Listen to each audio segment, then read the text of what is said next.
Hello, everyone, and welcome to our collaborative series of conversations addressing the issues of autoimmune disease in women. I'm Joyce Griggs from United States of Healthcare, and I'm joined today by my partners from My Care Friends, Todd Keitz and Katie Seymour. And our guest, and I'm so pleased to say my friend, is Dr. Betsy Bennett, who will be talking with us about how to best communicate with your healthcare team. A little bit about Dr. Bennett. She's a clinical health psychologist and a faculty member at the University of North Carolina at Chapel Hill. She lives herself with an autoimmune disease. She's survived breast and lung cancer, and she has spent her career helping patients navigate life with chronic illnesses. Dr. Bennett, thanks so much for being here. Thank you. I'm excited to be here. Okay, so I'm going to jump in with our first question, which is, what do you think is the number one challenge that a woman with an autoimmune disease faces when it comes to managing communication with her healthcare provider team? Okay, so I'm going to say something that I think no one's going to expect, but I'm going to say it anyway because I think it's true. I think that when you need to communicate with someone where you are going to need something from them, and that's what we're dealing with, right? You need things from your healthcare team. The first and smartest thing that you can do is to think about what motivates that person. What do they need? What are potential triggers for them? And because I've taught healthcare providers throughout my career, different area, but still teaching healthcare providers, I feel like I understand that one of the things, this isn't the best word, but I'm going to use it because it's still early, sort of triggers or isn't is an issue with many healthcare providers is that they want to have an answer for you. They want to have something concrete that they can do for you. And the very nature of autoimmune disease and actually chronic illnesses in general, even treatment. I mean, I think when I was on my, chemotherapy for breast cancer, there are many things that healthcare providers cannot solve. There is suffering that they can only partially alleviate. So one of the things that you can do when you're interacting with your healthcare team is one way or another, make it clear to them that you understand that they cannot fix everything you're bringing to them. You get that. And I've said that straight out. I remember before I was having symptoms, I have sarcoidosis, and I started with really, really severe fatigue. And I remember saying to my internist, I came in for another appointment, and I said, I want to start out today by saying that I understand you can't do anything for my fatigue. I understand that. So I'm not expecting you to fix it. I'm doing what I can do to live with it. But there are some other things that I'm experiencing that I felt like you needed to know in case that's going to help us solve this puzzle. Mm-hmm. So you see how different that is from like, oh my God, doctor, I'm so tired. I can barely lift my head, which is kind of how I felt. But I think that the more that because I'm I'm one of y'all too, the more that we can approach our healthcare team as a little bit more like a business partner and not so much expecting a lot of maybe emotional support, the better off we are. Like, hey, I'm here to help you help me get as much relief as I possibly can. Why is that better for the healthcare provider to hear it that way? I'm assuming you're saying that this is a strategy for getting something from Yeah, because I feel like it takes off their sort of emotional plate, the idea that they're supposed to fix you or that you expect them to fix you. When they know that you get it, like there's not a cure for this thing. You're just trying to get to a better place. That's a relief for them. And I believe maybe frees them up to think out loud with you and collaborate with you. So you might get a more creative solution.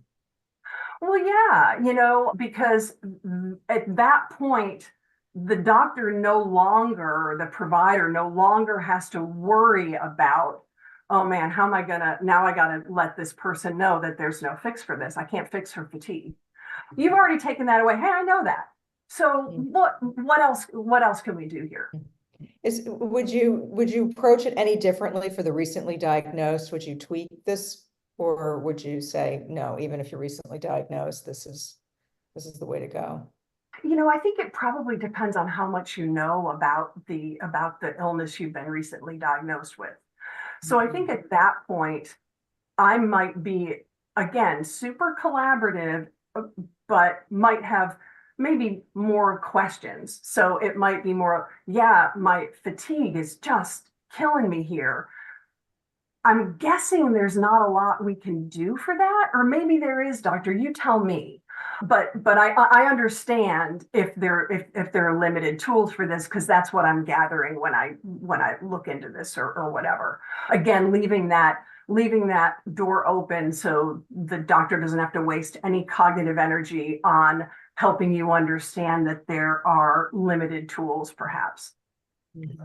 I have a question for you, something that I share with people over time. Now, you have read about my story and so forth, and what I've learned through that and instinctually is that physicians are really strapped for time in this day and age. And that I always say to advocates, caregivers, patients, try and look at them as human beings, not necessarily as a doctor. Of course, they are the doctor, they're going to be helping you. But if we walk in and we realize they're a human being who has a family, who has a life, and they're so strapped for time, they have to fit certain things in. And if you say that to them, I have found with new doctors, and there's new doctors all the time with my parents, and I say that to them, look, we understand it's really busy for you. It kind of just, it has them relax, and you get more out of that connection. Absolutely. I mean, I couldn't agree more. I couldn't agree more. It's so true. And I think we're going to get to this later in the conversation. That's what makes it, I think, so much more important that we're getting the support we need from our circle of loved ones and supporters, because in general, I mean, there are always these doctors who somehow manage to be exceptional, but in general, there's not the time or the emotional energy for them to be giving that to you. You need to be getting it somewhere else. Yeah. Great. Thanks. That's great. Another question is, and we sort of touch a little bit on this, but maybe you can expound further, is what are some of the common challenges that women with autoimmune diseases encounter when managing their healthcare team, and how can they overcome these challenges? Yeah, boy, there's a whole world out there of research, and this is not my area of expertise, so I want to, full disclosure. But basically the idea that women and people of color, although we're talking about women here, but I want to add that too, are much more likely to have their symptoms and their complaints dismissed. Pain in specific, but talk about medical gaslighting is a phrase that we hear a lot about, and it's a thing. It's real. I think that one of the things that is very important for women to recognize is that particularly, autoimmune diseases are so characterized oftentimes by these vague, non-specific symptoms. If I think about it like, I'm tired, I have muscle aches, I'm thinking of some of these vague things, I have occasional stomach pains, like you can think of all these things, and you're at a sort of a high risk of being dismissed. Well, a lot of people have that. And so I would say that it's very important for any woman who thinks that she might have an autoimmune disease to be very specific about her symptoms and to be pretty persistent about, like, I know this isn't right for my body. I'm telling you, I'm having these things. I know this is not me.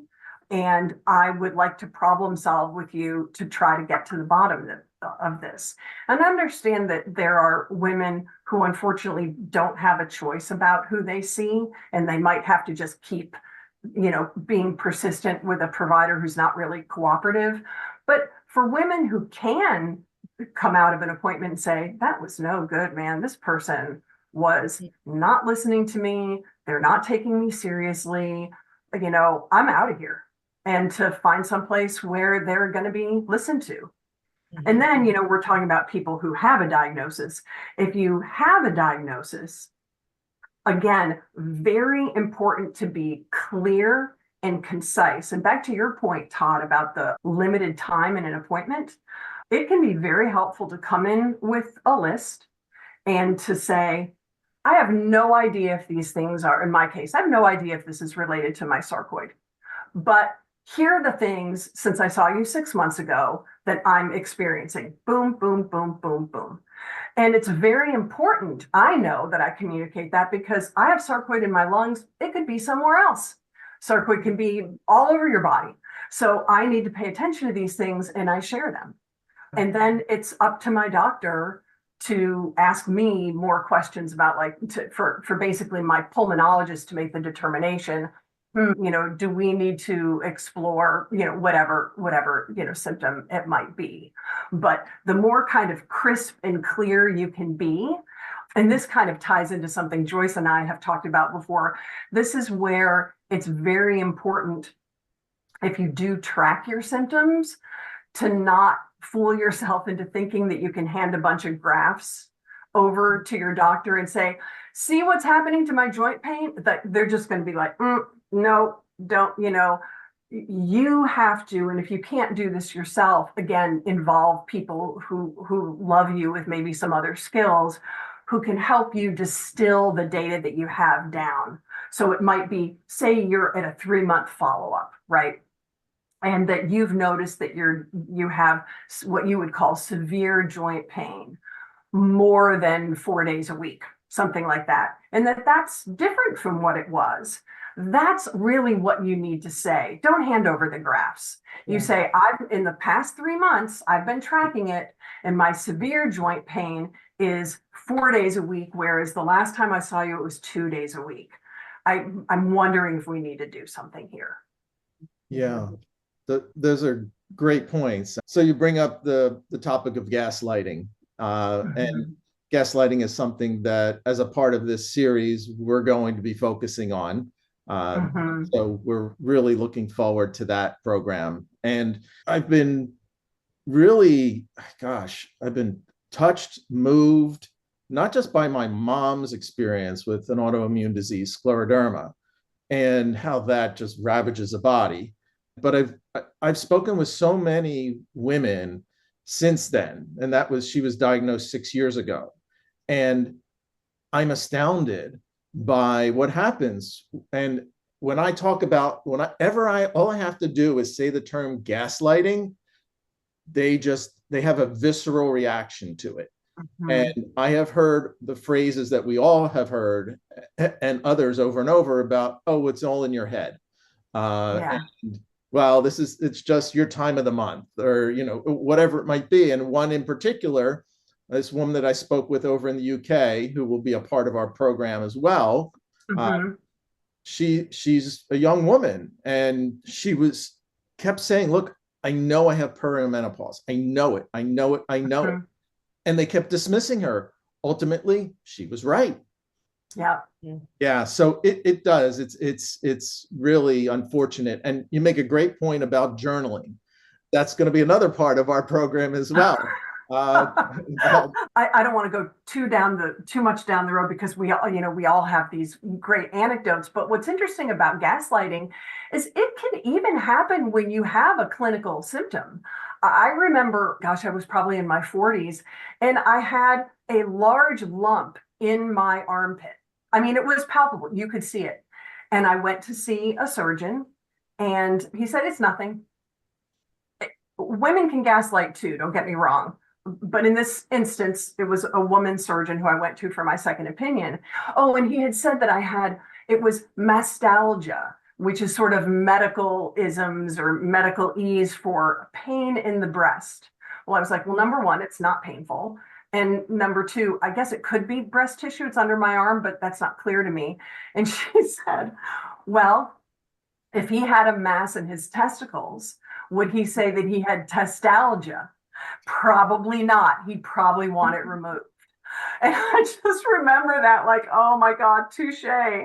But yeah, I mean, gaslighting, it's real and sometimes just unbelievable. Like sometimes when I tell that story still, like, I'm like, did that happen? Yes, it did.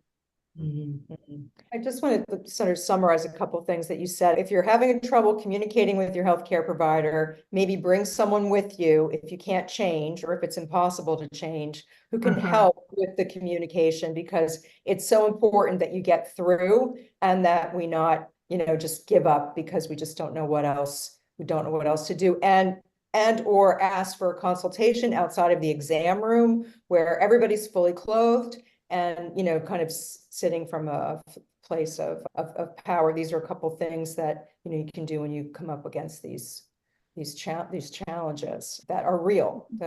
Yeah. And I mean, we could spend a lot of time talking about the benefits of an appointment buddy. Yeah. And while I totally agree, Joyce, with like, it's better to be clothed and have a consultation, again, that's not always possible in a super busy clinic. And you could find yourself waiting another 6 months to have that clothed consultation. So I tell patients, ask for that. And if you can get it, great. But if you can't, be prepared. One of the things that I think about for the bazillion times that I've been in the freezing paper robe that crinkles and you don't feel like you're quite covered up, I tell myself this: it's nothing more than a costume. I'm in a costume that denotes patient. My doctor is in a costume that denotes provider. It's all it is. It's just a costume. I am still a human being. And when I tell you that I'm having palpitations or whatever it might be, you need to take me at my word. Yeah.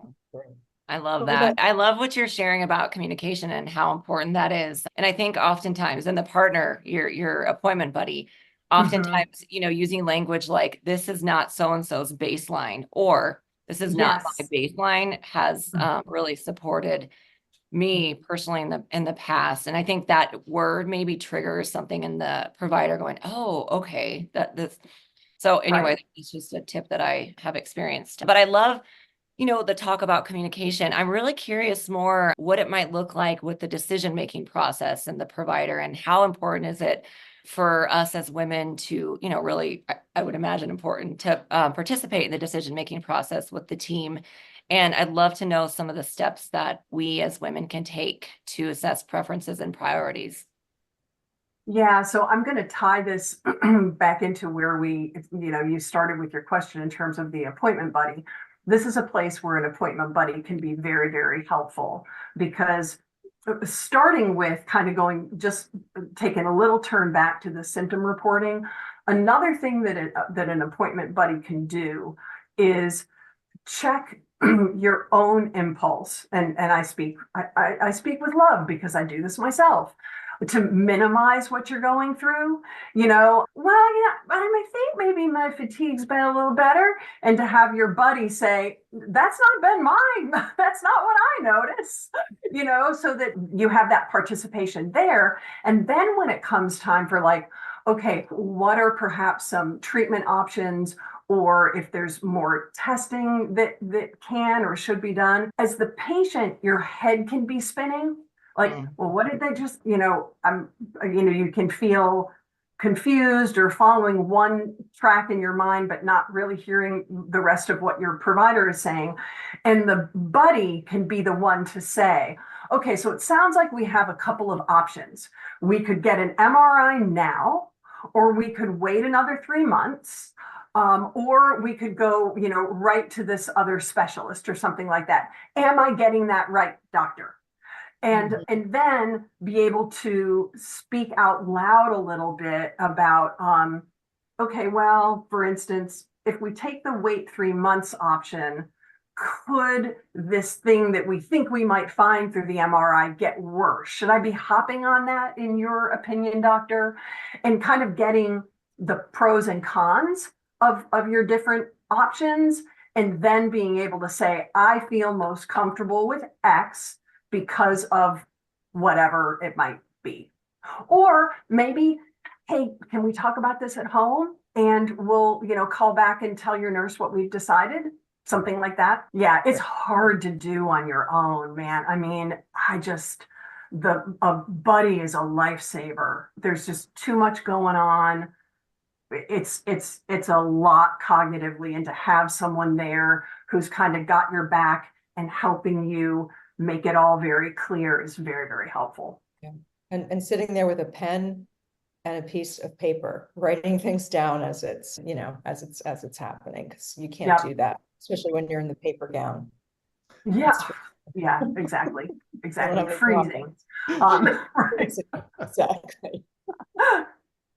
So, when you have autoimmune disease, I mean, okay, you've already mentioned it, multiple specialists on your team. It's not just one doctor that you're working with. Do you have any tips for our audience as it relates to navigating the dynamics, the relationships among these various specialists on the team?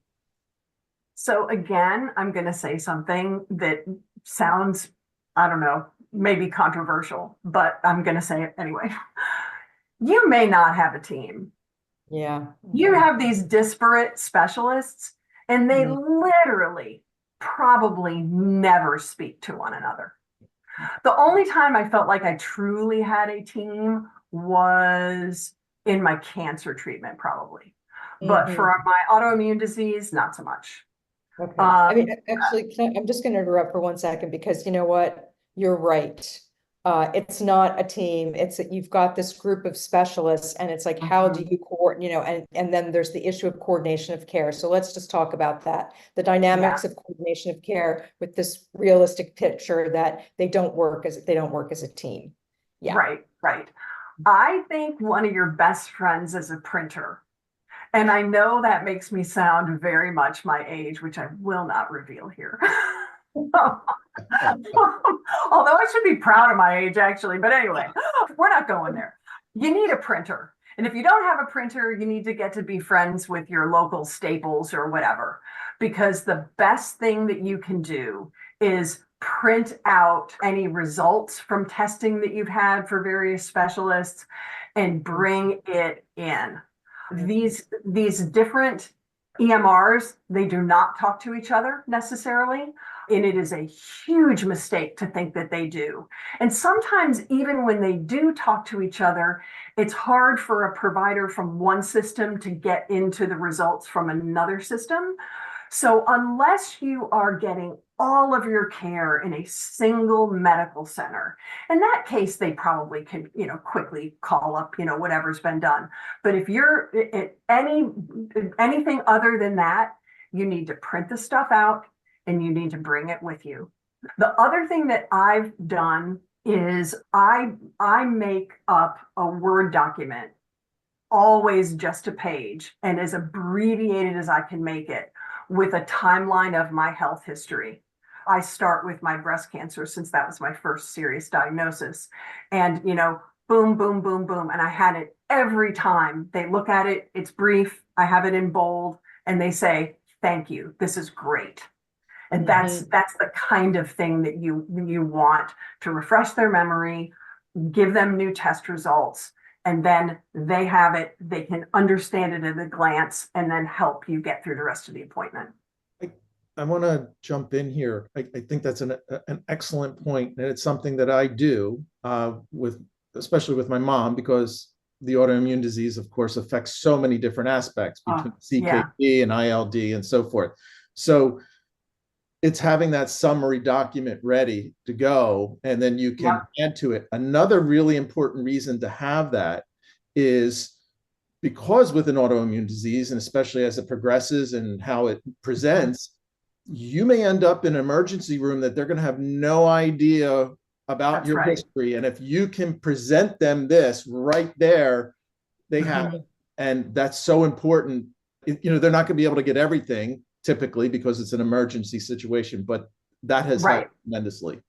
Oh, absolutely. I remember when I was first diagnosed with sarcoid, the surgeon, it was an accidental diagnosis, and I was lucky to get it. I'd been having all these symptoms and didn't know what it was, and then we found out in a kind of a weird surgical way. And I remember him saying to me, anytime you go for any care, the first thing you need to say is, I have pulmonary sarcoidosis. That's the first thing out of your mouth. And to your point, now I know that, yeah, just a well-crafted, printed out page that, boom, this is what I have. This is when I was diagnosed. Here's some critical junctures sort of in my illness. That helps everybody. It helps them not go down rabbit holes when they're trying to figure out how they can help you. It's very, very helpful. Yeah, and one further point about the emergency situations. I always tell people with this document, if you can put it together, it's really important. Have on there what you are allergic to. Have Yes. on, because when you get into an emergency room, as you know, they just start throwing everything at it. And if they didn't know you were allergic to penicillin, or they didn't know you're allergic to whatever it might be, that's a problem. What medicines you're taking because of Yes. drug interactions. Yeah. It's really important to have that accurate list for your specialists as you're going on appointments, and then in emergent situations. Unfortunately, we can't rely on the data and the systems. That's right. I mean, there's a lot of work happening in this area, but for now, it's really up to us.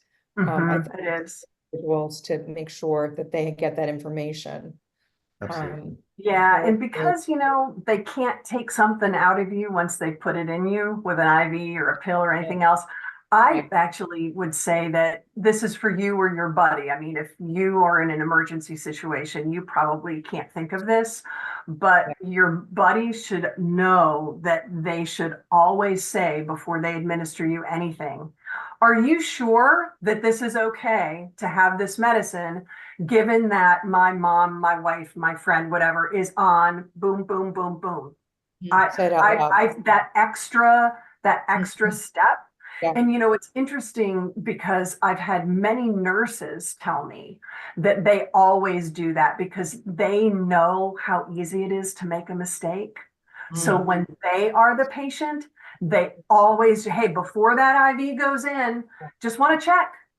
Are we okay that this is okay with these other things? That's really, it's really important. And because my mantra to anyone who asks me is assume nothing.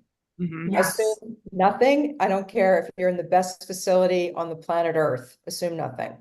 That's right. It's your body, it's your life. Yeah. And I'd say the providers appreciate that. I think, we think Yeah, about this absolutely. idea of impulse and, I don't want to say that. But no, I think that, the repetitiveness is not problematic. No, Absolutely. Yeah. And it's often the way that you say it as well. You don't want somebody to get their back up, and to your point, Katie, for sure that the healthcare providers, they're there because they care. They just, as we pointed out a few minutes ago, they're so stressed, they're so overstressed. So if you can help them, I think they really do appreciate that. Yeah, for sure. Absolutely right. So, Betsy, how can a woman ensure that all the members of her family and circle of support are well informed about, the specific autoimmune condition and its implications for her overall health? Oh, wow. This is a tough one. And the reason this is the tough one is that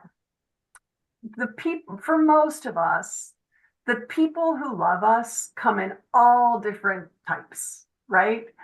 You've got the people who love you who want to pretend that's nothing wrong, that there's nothing wrong. You have people who love you who want to know everything, and they're so grateful for anything that you share.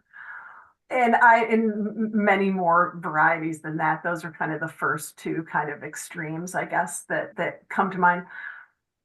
So the people who want to know everything are kind of they're the gimmies. And they're the ones I would say, bring them in first, because they want to know, they're eager to know. And for them, that's their toolkit for how they're going to help you. And they're anxious to do that. They want to do that. So gosh, a good example here is that, for instance, if any of you were to go and Google sarcoidosis, what you would find is that it's no big deal. That's the first thing that would come up.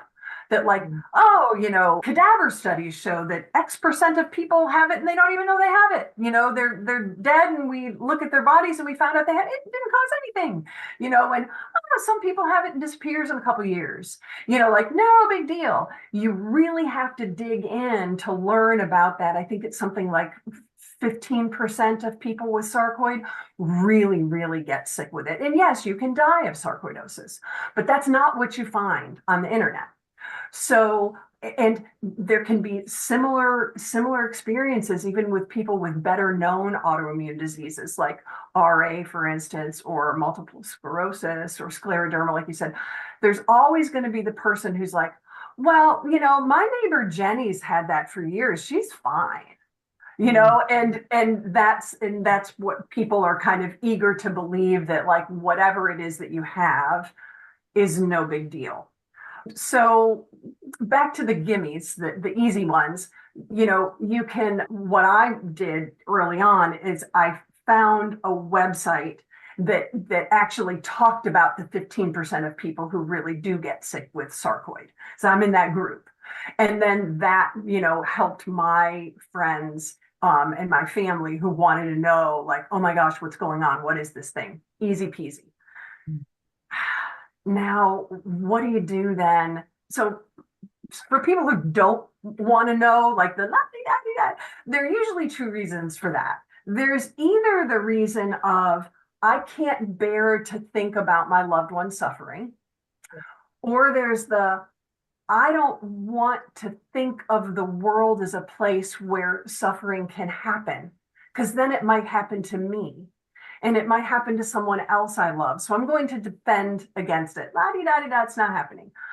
Mm-hmm. For someone who's in that position emotionally, you just might have to understand that the extent to which they can help you is going to be kind of limited. And that if they kind of, I'm going to use the word again, if they kind of gaslight you, well, you can't think it's RA every time you feel sore. You can't always think it's your arthritis. I'm sore sometimes. I think that at that point you have to understand that part of caring for yourself is protecting yourself from that. And that even though someone like that might truly love you, it might be a time that you maybe have to limit your contact with that person because they're not nurturing you. They're just not. And everybody else who's not in that place, they're going to be happy and actually relieved to know what to do or what to look out for with the illness that you have. And again, it's that same sense of like collaborativeness with this person who loves you. And then the others, it might take them some time and they might never get there. They might get, who knows? Important. Take care of yourself. Put yourself first. Mm-hmm.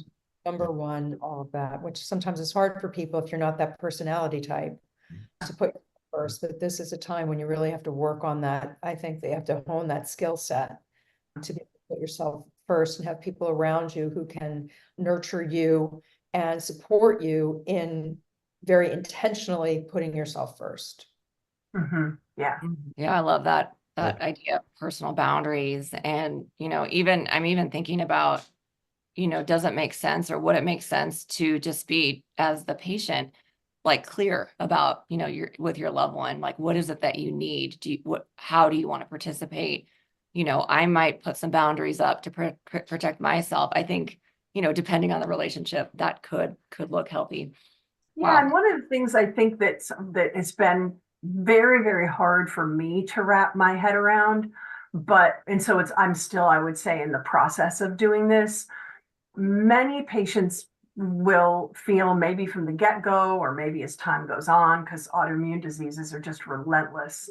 I love the way you put that, Todd. It's just so, ravage your body. Many of these diseases can do that. They can and will do that. To understand that the illness is happening to you and your loved ones. Mm-hmm. So it's like really bad weather.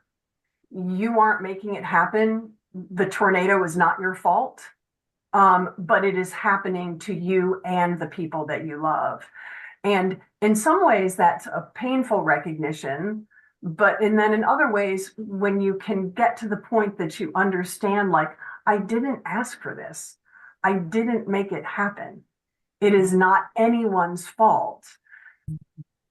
That can be freeing for you to understand that the people who care for you are struggling in a different way, but they're struggling, and of course you are struggling. Yeah, this is an unbelievable topic that we could spend another hour or two on for sure. And it's an important one. Maybe we'll have to come back and do something on this because it's such an important topic. And, I'm just speaking personally of just navigating that over the past 6 years with my mom and then my dad. But specifically when I think of my mom and all the ways that scleroderma has affected her. And, it just seems at times it's one thing after the next. It just keeps hitting and it's rolling. And it's really important as an advocate, the words you choose. And a caregiver advocate, the words you choose and the energy with which you express something to your loved one. It's not easy at times. Trust me, it's not easy, especially depending what's going on. But one of the things I do my best to try when she's, number one, it's always heartfelt. I'm so sorry you're feeling that way. I mean, you could just start with that and not say anything. That helps. Another thing that I will often say, and this is with anybody, not just my mom, is I can't understand what you're going through, but I care so much and I want to understand, and I'll do all I can to understand and help you. Yeah. I mean, so it's so powerful to hear that as the person who's going through it. It's so powerful. I think the understanding that this sort of goes both ways. And I mean, I don't know your mom, but I bet your mom hates to worry you. And so you have this, like, in some sense, you have this wonderful gift of, like, to have this beautiful relationship where you love the person who's sick and the person who's sick loves you. But that also sets up this, you want to protect the other person, and so there's a lot there that is difficult emotionally for both parties, I guess, is the kind of the bottom line. And in that wish to take care of one another, things can sometimes get a little wonky. And as the person who has the illness, it's very easy to go down the rabbit hole of, it's my fault. I'm worrying my kids, I'm worrying my husband, I'm worrying my friends. I don't want them to worry. And to have to reframe that, it's like, no, you are not doing anything. The disease is making them worry. The disease is making you sick. The disease is doing a lot of bad stuff. Yeah, you make an excellent point. There's a young woman, Brittany Foster. This young woman, I think she's 32 now, but she was born with congenital heart disease and has had umpteen surgeries and all different complications that come along.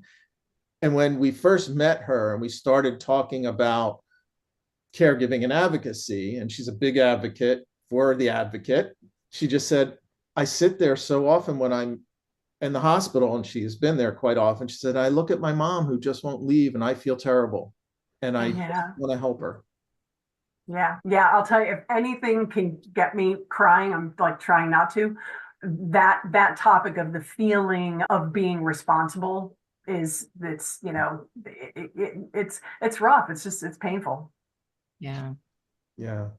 Well, I definitely think this is a wonderful topic to do in the future, and I think we'll have to add it to our list. Sorry, everyone, but we have another one. No, I think that's awesome, and something that I think everybody, either on the caregiving side or on the patient side, will get it. No, I think it's true. There is a sort of a making memories aspect to caregiving. I mean, good or bad. I mean, you can still make some good memories within these caregiving opportunities, that we have for one another to have this human exchange. So Yeah, yeah. Well, Betsy, this has been an amazing conversation. We just want to thank you so much for spending some time with us and adding to our library of conversations on autoimmune disease and women. Thank you so Well, much. thank you so much. This has been watching. great. I really appreciate the thoughtfulness behind the questions, all of it. Thank you. Thank you, Betsy. Take care.